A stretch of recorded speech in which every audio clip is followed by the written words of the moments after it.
Salut, moi c'est Guillaume, je suis gay et j'ai été très longtemps sexuellement bloqué. Ce podcast, c'est comme un guide. Chaque épisode t'aide à sortir du non-dit, à entendre tes désirs et donne des conseils pratiques pour ta vie sexuelle ou amoureuse. J'essaie de vivre de ce podcast, alors si tu aimes mon contenu, fais un don. Tape bit.ly/comment devenir dans ton navigateur. Tu auras aussi mon Instagram pour voir ma petite tête et les infos pour venir à une rencontre entre auditeurs dans ta ville. À la toute fin de cet épisode, je t'en dis plus sur les coulisses du podcast et comment la communauté des auditeurs peut t'aider. Allez, place à ton épisode, bonne écoute.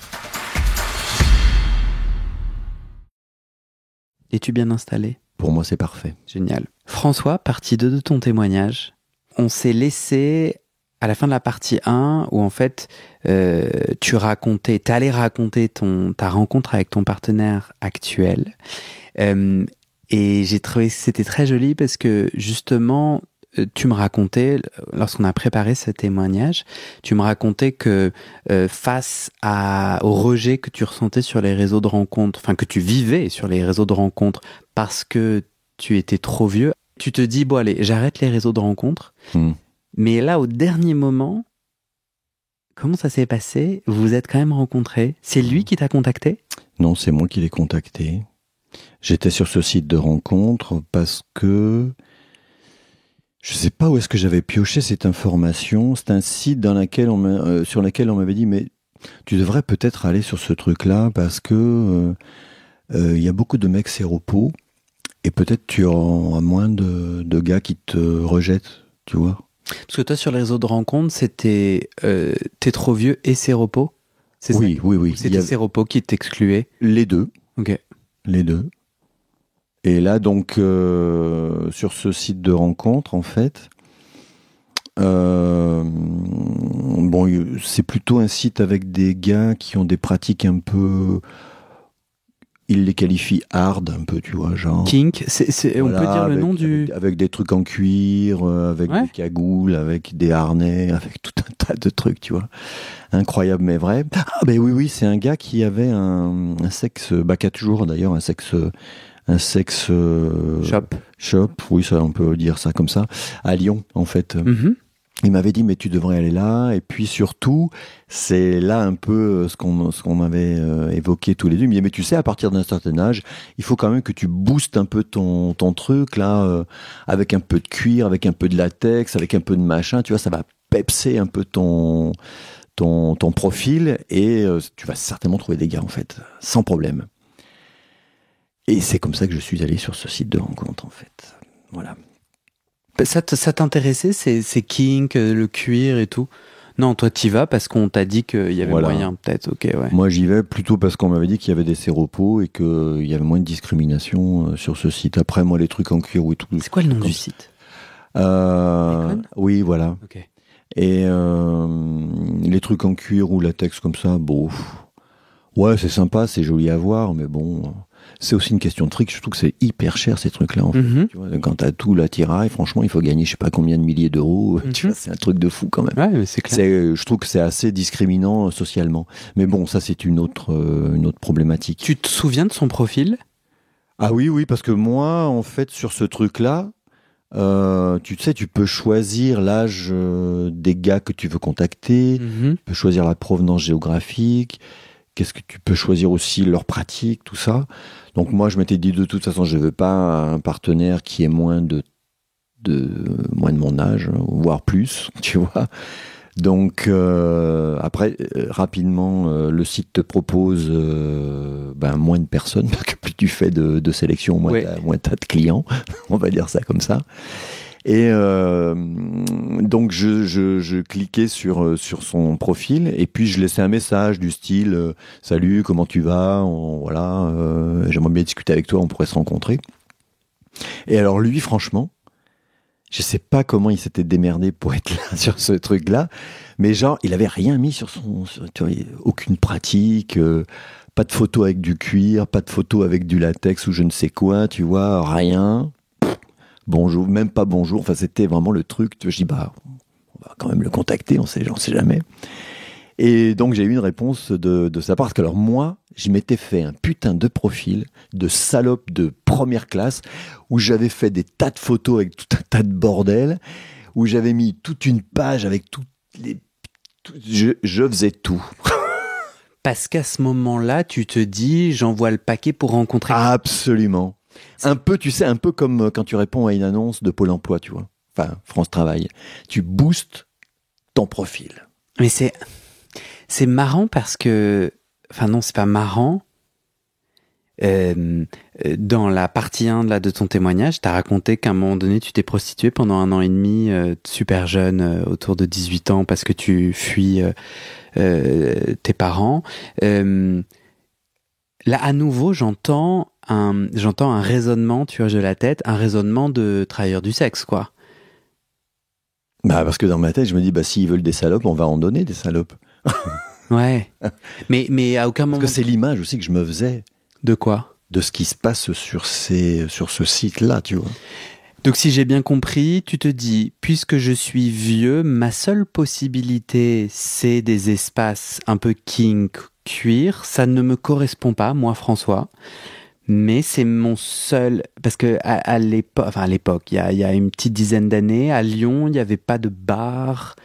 Toi, à 55 ans, ta vie en dehors de... Bah, des bars, il y en avait peut-être, mais moi, j'ai jamais été trop...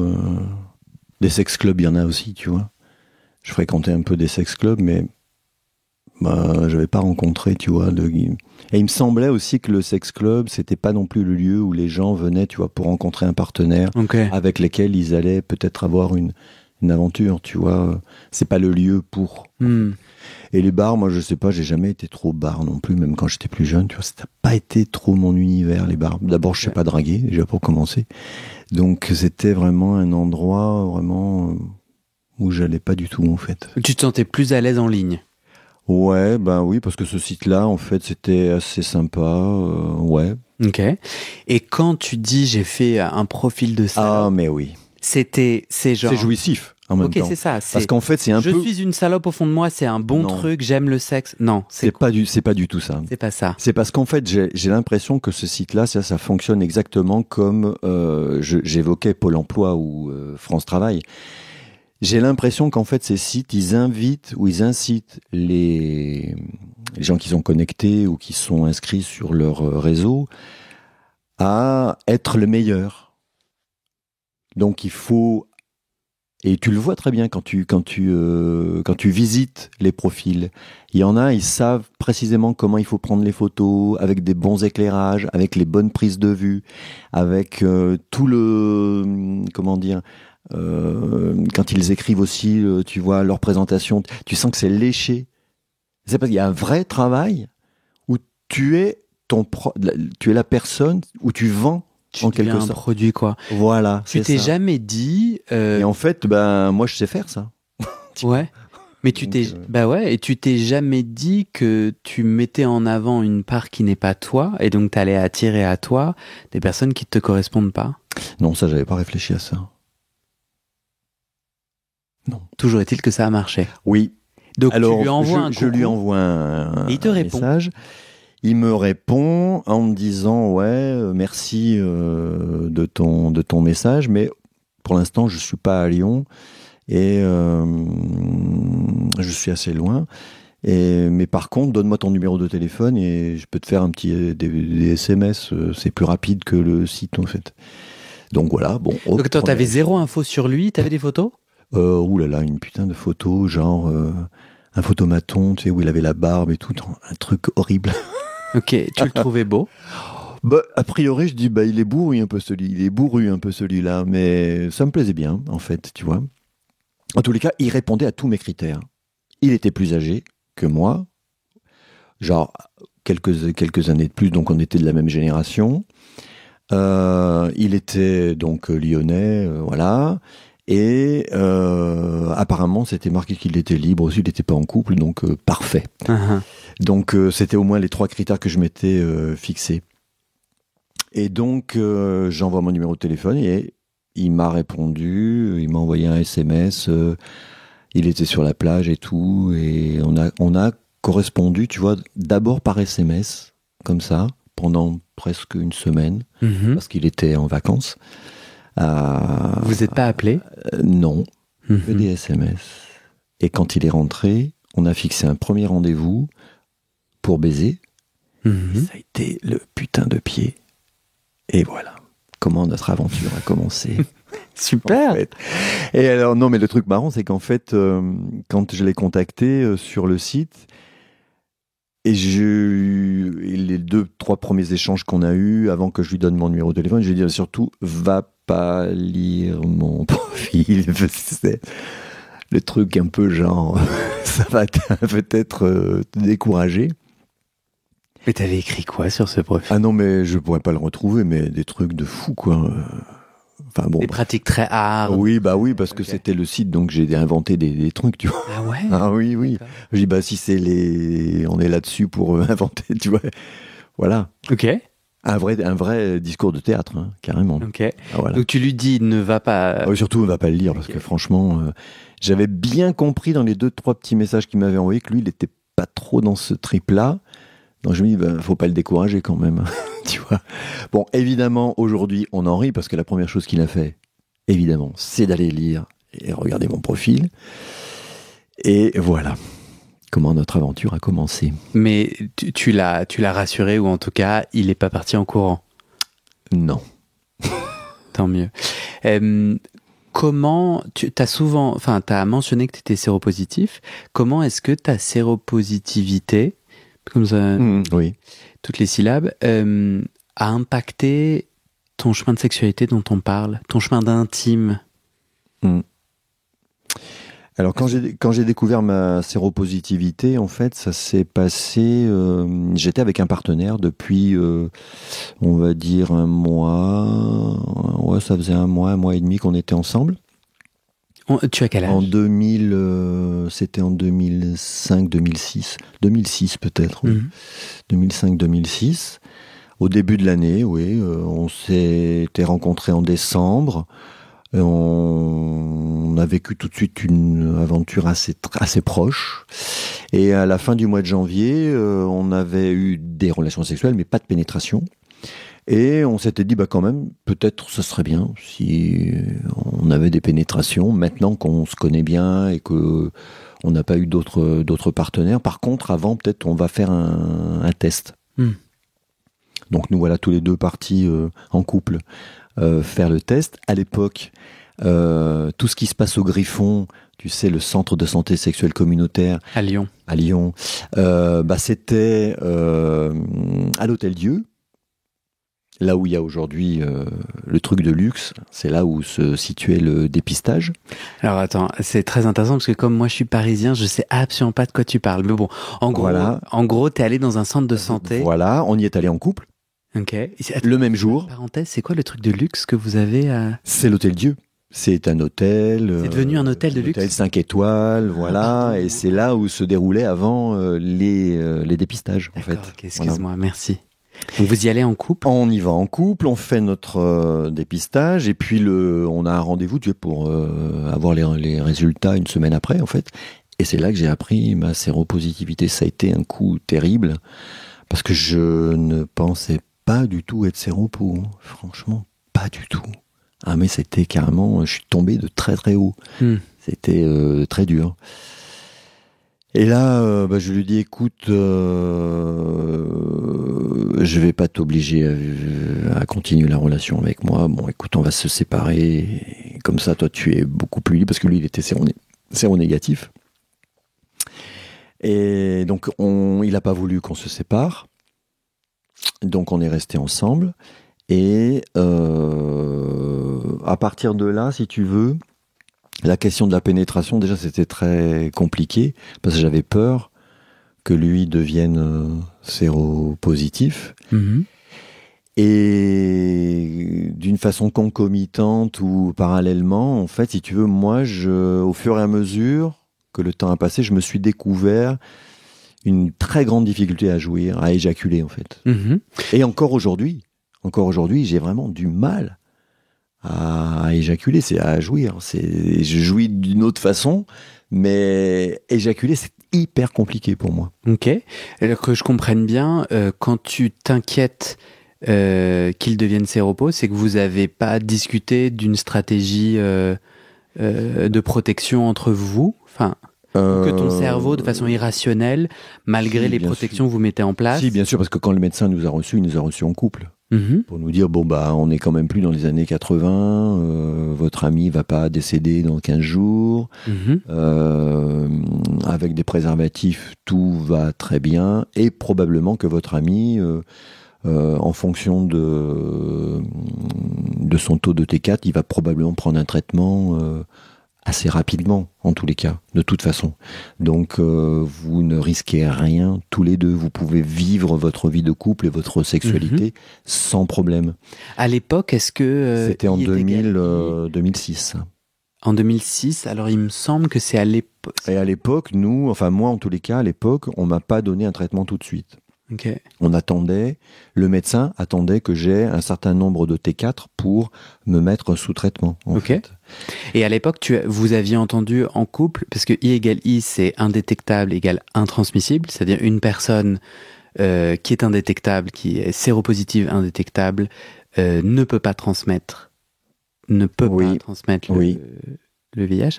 Oui, mais à l'époque, c'était pas encore ça. On n'avait pas fait les études. Non, et d'autant plus que à l'époque, moi, j'ai pas été sous traitement tout de suite, en fait.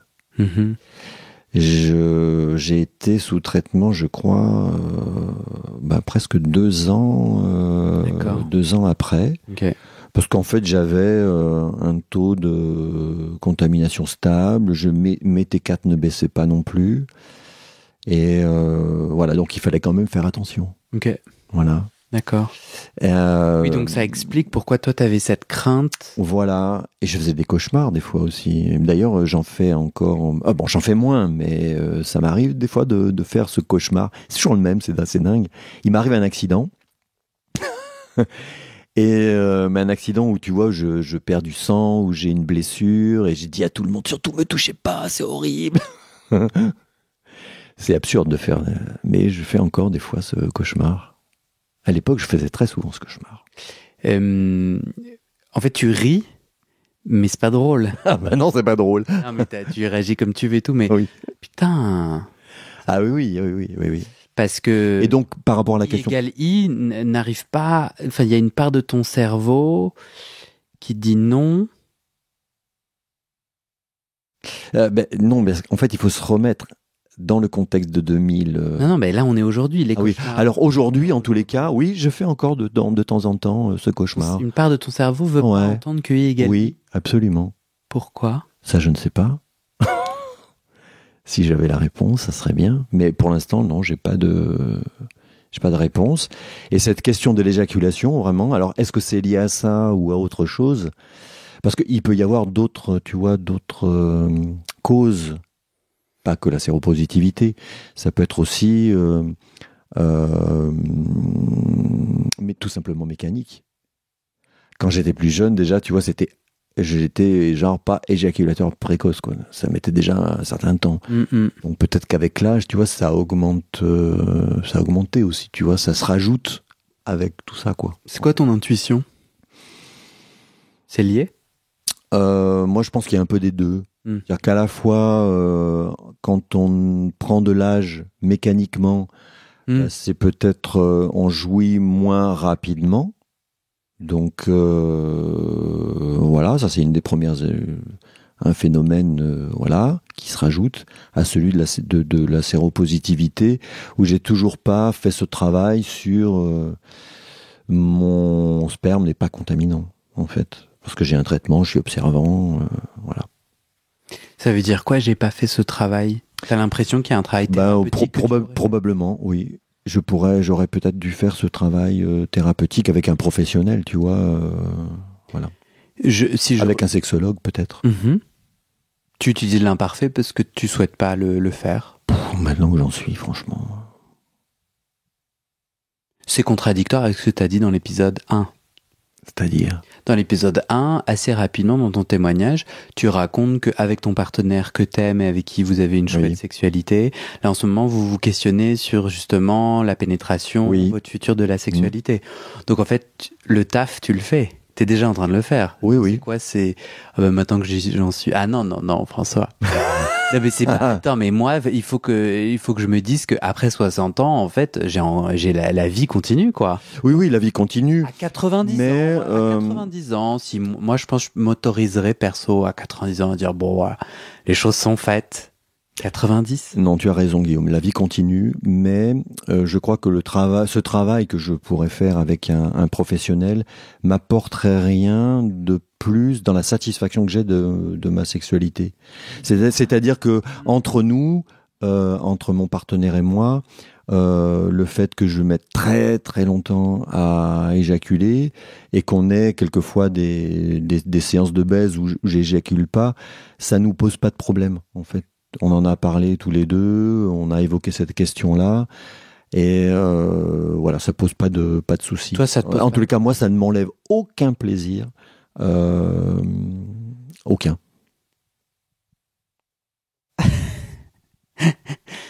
Ok. J'ai du mal à le croire.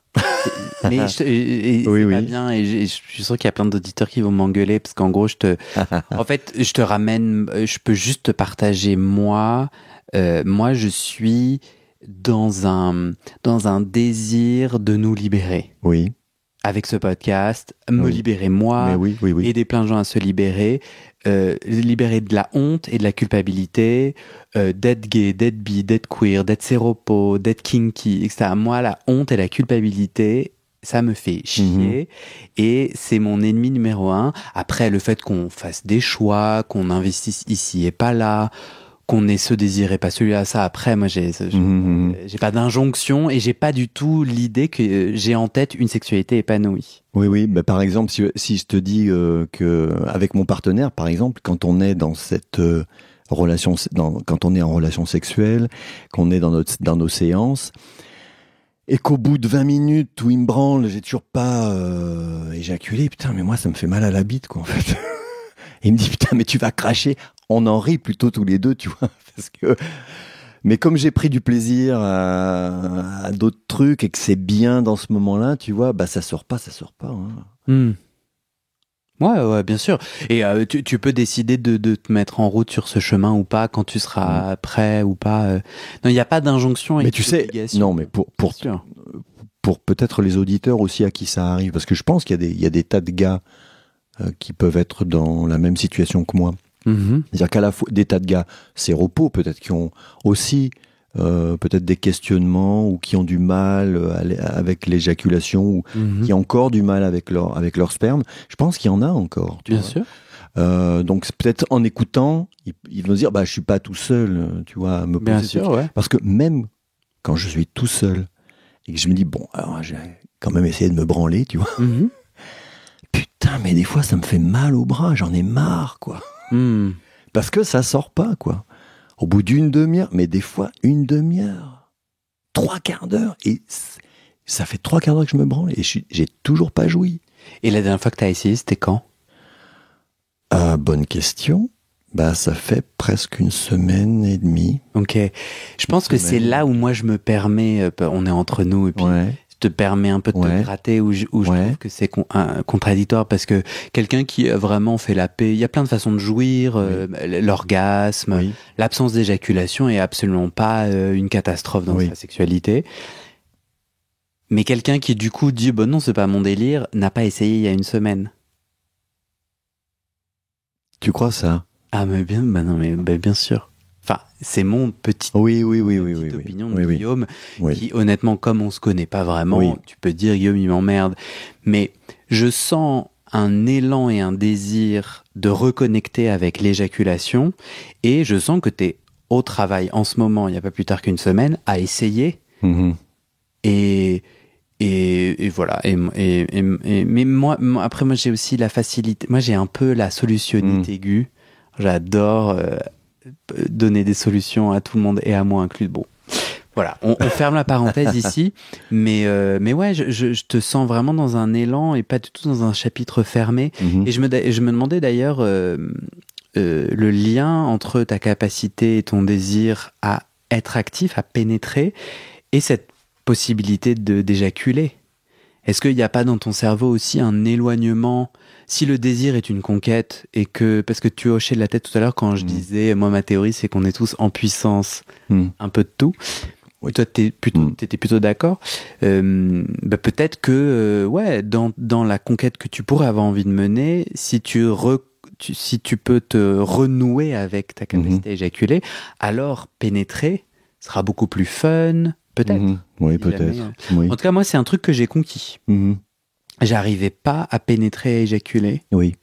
J'ai fait un épisode là-dessus, sur les trucs que j'ai fait pour redevenir l'actif que je suis, tu vois. Donc moi, dans mon cheminement, je me sens plein de choses. Et parfois, je me sens complètement. Donc, je suis pas en train d'être dans une performance de une bonne sexualité, Guillaume, c'est ceci et c'est cela, donc je m'oblige. Oui. Non, moi j'ai envie de pénétrer des fions. Il y a pas de doute. Et je me suis mis à écouter toutes les petites voix quand j'essayais de pénétrer quelqu'un, mais c'était genre la teuf de la petite voix haineuse. Où je me disais, t'es trop moche, t'es trop gros, ta bite est nulle, ou ta bite est trop petite, ou tu vas débander. Honnêtement, si tu bandes et que dans ta tête tu te dis, tu vas débander, t'as quand même de fortes chances de débander. Oui, là, ou bien, une des petites voix, c'était, bon, maintenant Guillaume, surtout ne débande pas.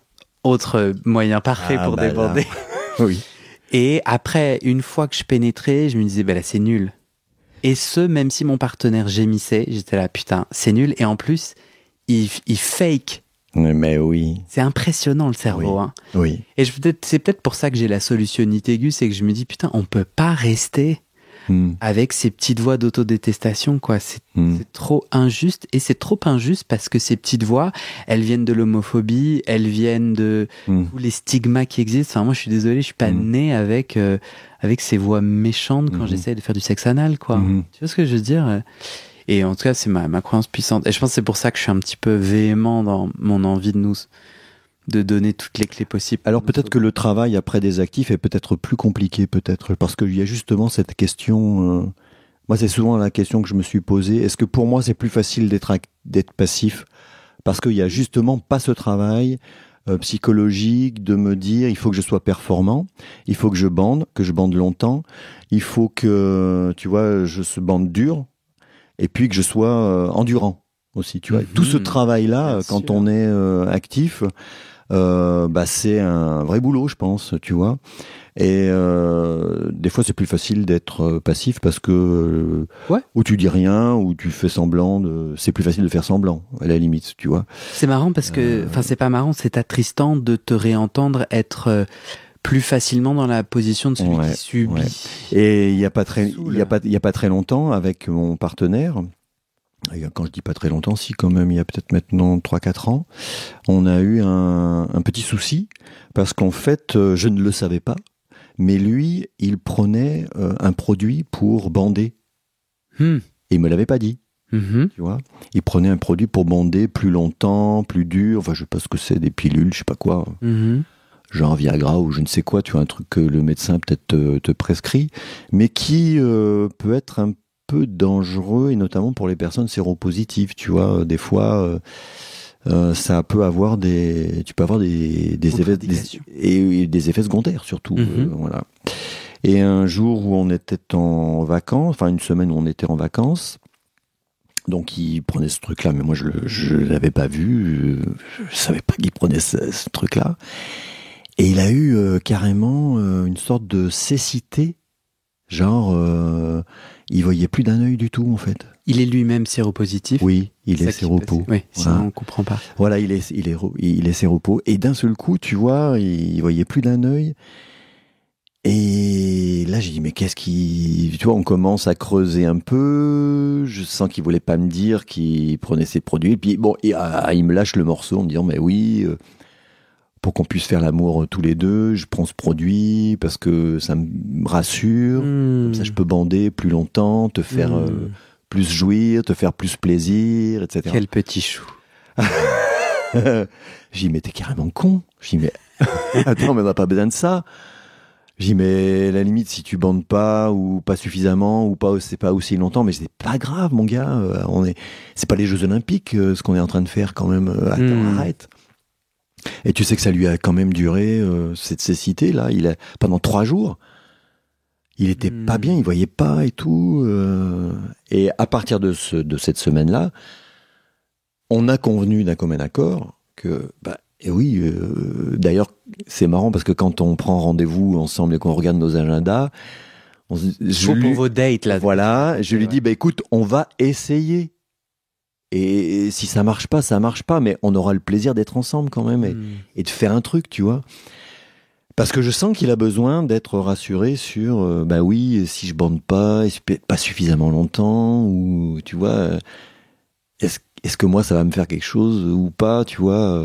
Il est pas tranquille avec ça, en fait. Ouais, il y a une pression. Mais oui, il y a une pression. De performance. Pour les actifs, oui, il y a une pression. J'imagine. Ouais. Que toi, tu te dis, t'en as pas envie, quoi. Voilà. moi, donc, je t'invite toi et tout le monde à écouter cet épisode. Je sais plus, c'était en juillet dernier, je dirais, faut remonter en juillet dernier. Bon, sinon c'est genre la petite flèche vers le haut. Je sais pas, j'ai trouvé un titre à la con. Je dis, en fait, la honte et la culpabilité détestent la lumière. C'est pour ça que je fais un podcast et tout, ça marche trop bien pour moi et pour plein de gens. Et donc, à partir du moment où tu trouves un partenaire à qui tu dis, alors moi, je flippe de ça et de ça, et tu le dis, tu vois, d'une manière, l'idée, c'est pas de télécharger sur les personnes toutes tes névroses et qui partent en courant. Faut quand même, moi, j'ai envie de prendre soin du lien, mais de trouver une façon de faire, je suis un peu en tâtonnage et puis je stresse un peu de ça. Est-ce que t'es ok? Et tu vois, tu crées un lien j'ai créé un lien de confiance et j'avais devant moi des gens, parce que sur Grindr, t'en as qui sont genre, est-ce que t'as une grosse bite et tout? Alors moi, si tu veux me faire fuir, parce que du coup, je suis non, mais en fait, et du coup, souvent, je réponds, mais c'est quoi une grosse bite en fait? Non, mais genre, c'est quoi tes centimètres? Parce que ça a l'air d'avoir, et je sens déjà que je dois rentrer dans une case, dans une échelle et tout, parce que du coup, j'imagine que si j'ai une assez grosse bite, mais qu'elle bande pas assez dur, du coup, pareil, c'est bon. Et en fait, il existe des gens délicieux qui sont là, je m'en tape, ou bien les meilleurs, c'est les gens, enfin les meilleurs. C'est encore plus facile avec quelqu'un qui dit moi aussi. Puisqu'en fait, ça nous concerne absolument tous, cette envie de se faire plaisir, de faire plaisir à l'autre, de ne pas pouvoir peut-être y arriver pour plein de raisons différentes. Et ça, franchement, là, pour le moment, touchons du bois, mais ça fait pas mal de temps que ma capacité à pénétrer et à éjaculer est complètement revenue. Et alors moi, la dernière fois que j'ai éjaculé dans un cul, je me suis, en éjaculant, dit putain, c'est ouf, jamais je ne pensais pouvoir y arriver. Enfin, j'étais coincé à un niveau genre surnaturel. Donc tout est possible. Si j'y suis arrivé, on peut tous y arriver, tu vois. Non, mais je le crois vraiment. Oui. Mais mec, en plus moi j'ai fait 10 ans de psychanalyse, j'étais putain, mais en fait t'es fini. Enfin, il y a rien qui va te débloquer, tu vas jamais y arriver. Et en fait, en cheminant petit à petit, mais tu vois, je trouve ça trop important comme bloquant de nos sexualités. Ces morceaux de honte, c'est sûr, sont des poisons actifs, tu vois. Je finis sur cette parenthèse, I égale I, c'est-à-dire intransmissible égale indétectable égale intransmissible. Ce n'est pas genre avec une petite étoile, sauf dans un cas, etc.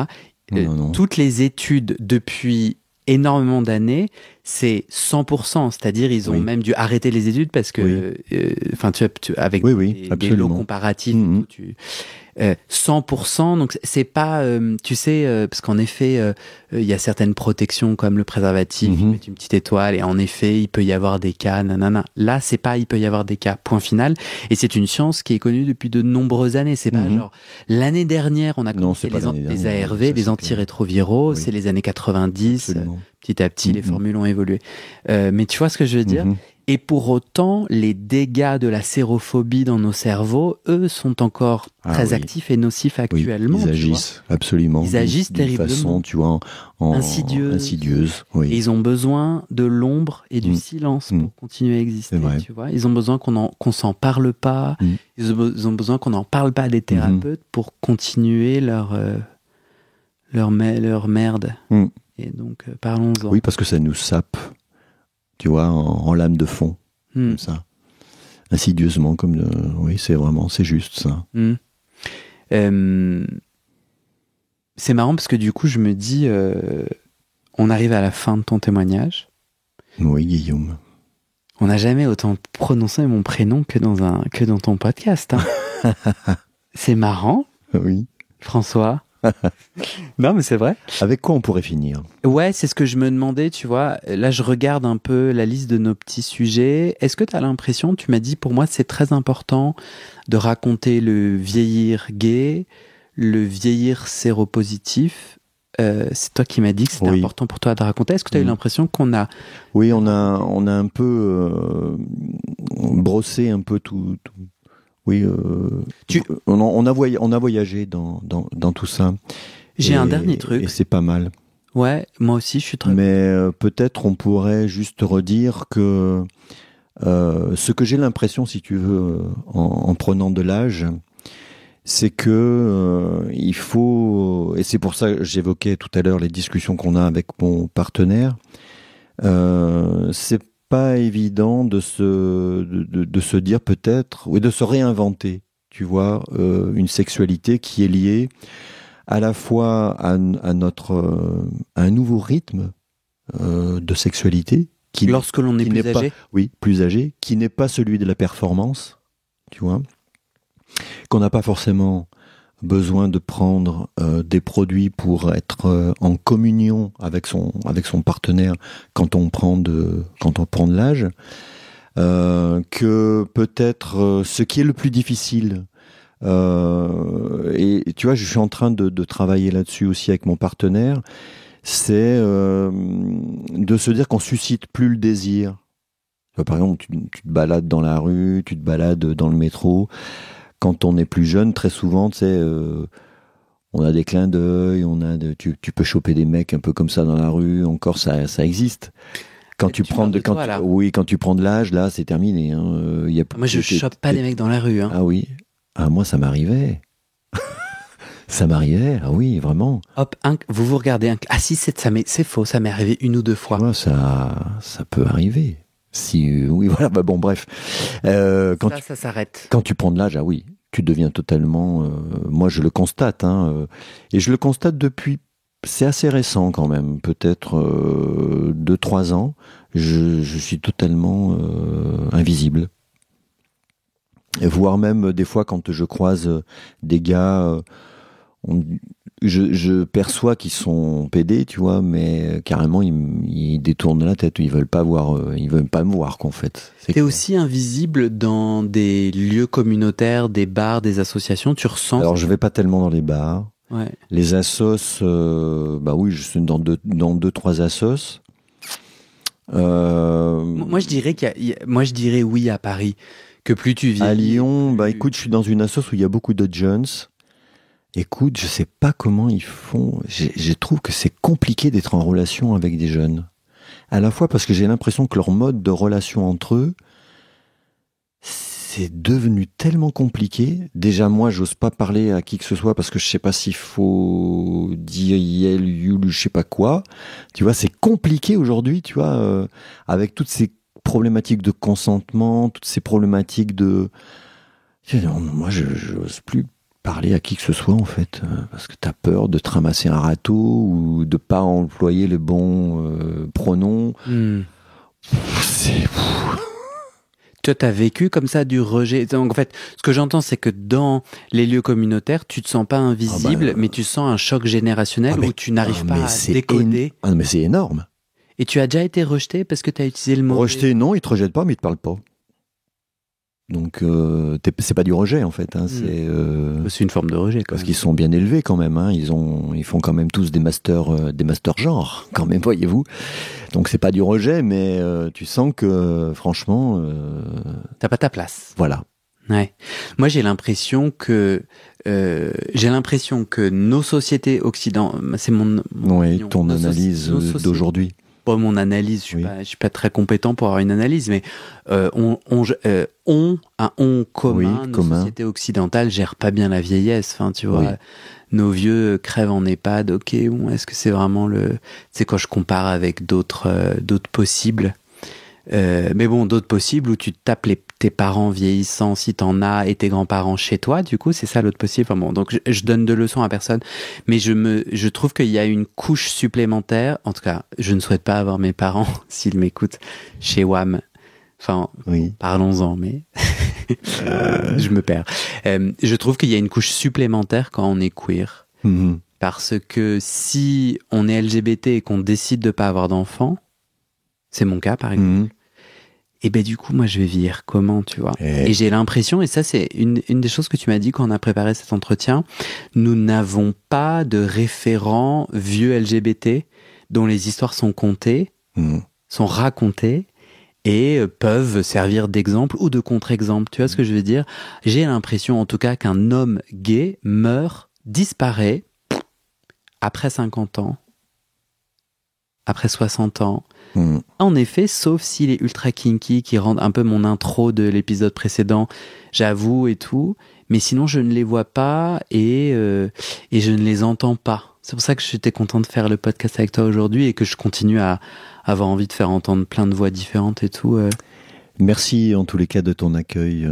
Non mais c'était vraiment très sympa cette émission. mais t'es chou. Mais t'es d'accord que toi t'as pas eu de référent de vieux? Que ce soit dans les séries télévisées, les films, les romans, même, la littérature, il y a très peu de personnages seniors gays.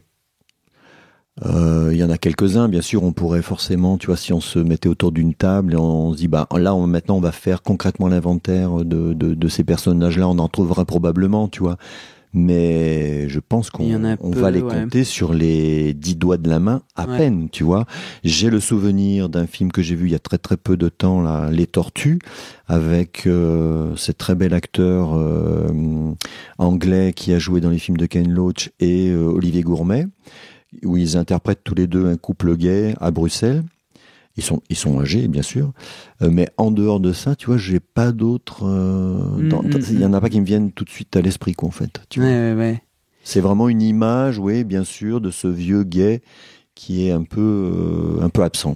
Qui est absent aussi parce que il correspond plus à la consommation sexuelle, qui peut être quand même un liant, en tout cas sur les apps de rencontre et tout, quoi. Mais il y a quand même un truc autour de ça, quoi. Et je me pose un peu la question de ce vieillir gay. Après, on est, nous, les post-génération des débuts du sida, et donc il y a beaucoup de vieux qui sont morts, en fait, qui n'ont pas pu incarner parce qu'on était dans un monde encore plus homophobe et LGBT-phobe. Mais tu vois, ce que je crois que du coup, là, aujourd'hui, tu deviens une référence, un référent, enfin, tu vois, un exemple. Un truc, quoi. Et que là, on va commencer à être... Nos générations vont commencer à vieillir, en fait. On a la chance de pouvoir vieillir. On est au début de ce chemin-là, quoi. Ouais, certainement. Eh ben, merci. De rien. C'était un plaisir d'échanger avec toi. Et j'espère que toutes celles et tous ceux qui vont nous écouter auront du plaisir à suivre ces 2 petits épisodes. Bah ouais. Tiens, je finis par un petit... Et puis en même temps de revisiter tous ceux que tu as déjà fait avec tout. T'es chou. Voilà, non, ça parce que c'est très chouette. Épisodes. Non, c'est très très chouette. Tout ce que tu fais, c'est vraiment très sympa. Merci. T'es vraiment sympa. Je finis sur une petite pub. Les Audacieux et les Audacieuses, c'est une association pour les LGBT seniors. Oui. Et c'est comme ça qu'on a été connectés. Oui, grâce à Stéphane Sauvé. Par Stéphane, qui gère cette association. C'est le fondateur de l'association des Audacieux et des Audacieuses, qui va ouvrir la première maison des diversités à Lyon, puisque tu es en visite à Lyon. sur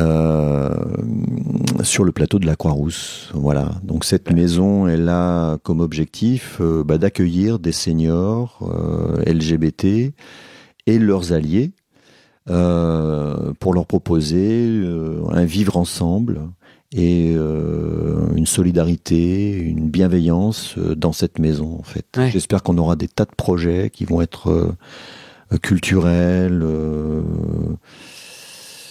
de loisirs, etc. et qu'on va devenir dans ce groupe de cohabitants vraiment un très chouette projet qui va donner envie à d'autres villes et surtout à des seniors LGBT de nous rejoindre. Super. Du coup, cette réflexion du vieillir LGBT est en marche. Oui, c'est en marche. Faut que les gens aillent voir oui, le absolument. site. Oui, c'est très bien. Merci François. Merci Guillaume.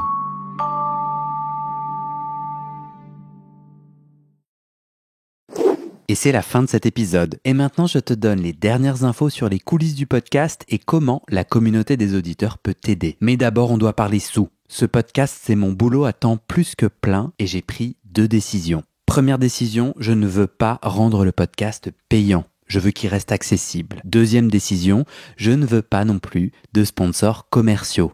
Vous vendre du lubrifiant ou des godes que j'utilise pas, non merci. Je limite mes sponsors à des assos ou aux services publics dont je porte déjà les messages de santé, mais bon, ça réduit beaucoup mes possibilités financières. Donc je dépends de vous, mes petits auditorices. Depuis 1 an, je cherche 400 auditeurs, auditrices qui peuvent me donner 5 € par mois pour que ça me fasse un gros SMIC, une sécurité financière minimum. Le pari est risqué, demander des sous pour un podcast gratuit dans une culture francophone qui n'a, il faut le dire, pas l'habitude de soutenir ses créatrices de contenu, c'est pas facile. On est 180 sur les 400. Je galère à faire décoller tout ça, alors si tu aimes mon contenu et que peut-être même ça t'aide, rejoins les 400 maintenant. Direction le site du podcast, tu vas pouvoir donner via ma plateforme de dons ou en direct avec mon RIB par mois ou en une fois pour un soutien annuel. D'ailleurs sur 1 an, ça fait 60 €, en gros le prix d'une séance de psy d'1 heure. Tu n'as pas de sous, t'inquiète, je comprends,